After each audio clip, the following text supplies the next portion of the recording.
So I'm Heather, and I'm actually a former federal prisoner. I did time in provincial jail as well as federal prison. When I was incarcerated, they passed Bill C-16, which was gender identity or expression, and they added it to the Canadian Human Rights Act. This allowed men to identify as women and transfer into women's prisons. When this first started to happen, I couldn't really believe that they were allowing this. I didn't really understand what was going on. When I was in provincial jail, they kept us separated. So there would be men and they were kept across the hall. And most of them were all sex offenders who I just assume were trying to get away from the men, because when you're in jail or you're in prison and you have charges against women and children, you don't fare well.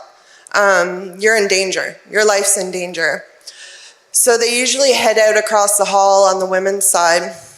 But then when I was in prison, they started transferring them onto compound with us. So most of you probably don't know what prison's like.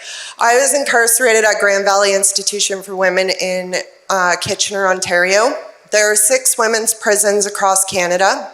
So you have one here in Alberta. It's actually in Edmonton. And we have 3 security levels. So we'll have minimum, medium, and maximum security. They all look a little different. Your maximum, you're going to be cells with bars. You're locked in your cell most of the time. Not a whole lot of freedom. Medium, they're like cottage-style houses. In Ontario, we have 9 bedrooms, 2 bathrooms, kitchen, dining room, laundry room. The guards only walk through once every 2 hours. There's no cameras in the houses. You have to cook for yourself. You have to take care of yourself. And these men live in these houses with us. They're in a room, and you have to encounter them every single day. Luckily, when I was in, there wasn't a whole lot. But when I got out, I was in a halfway house with one. And so prior to the passing of Bill C-16, you had to be diagnosed with gender dysphoria. You had to be on hormones. You had to have surgery. So they were incarcerating men who had done all that with women, but they're very few and far in between. Like, you didn't really encounter them at all until the passing of this bill. And then you didn't need to be on hormones. You didn't need to have surgery. You didn't need to have a diagnosis. You didn't even need to be living as a woman before you were charged. You could identify as a woman after you were charged.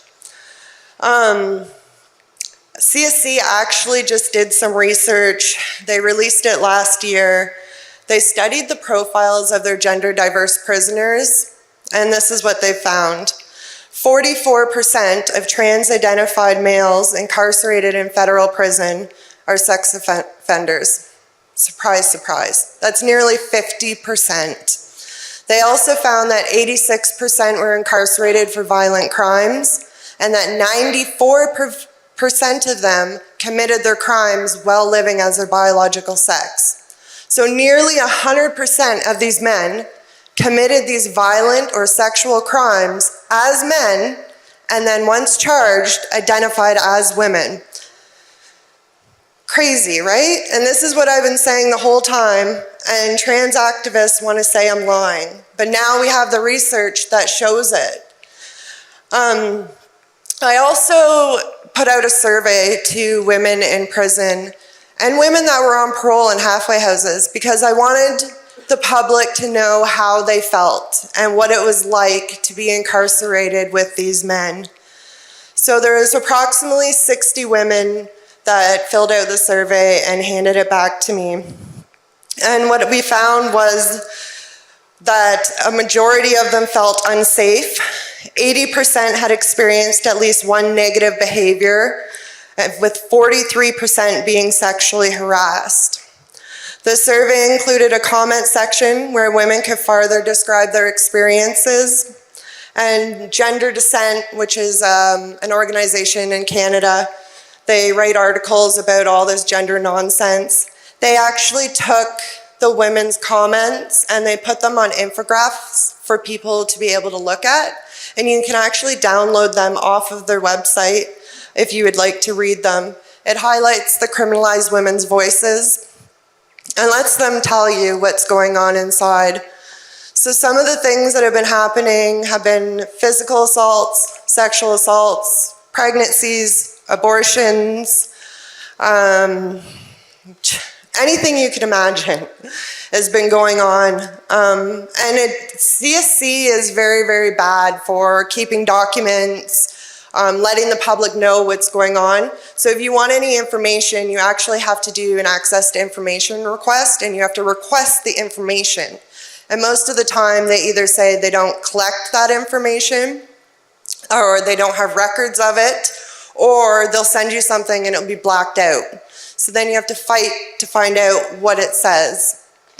So they don't keep a lot of this information. So it's been really hard to advocate and fight for these women and show people what has been happening inside. One of the things that I started doing to be able to raise awareness about the issues in prison are doing protests.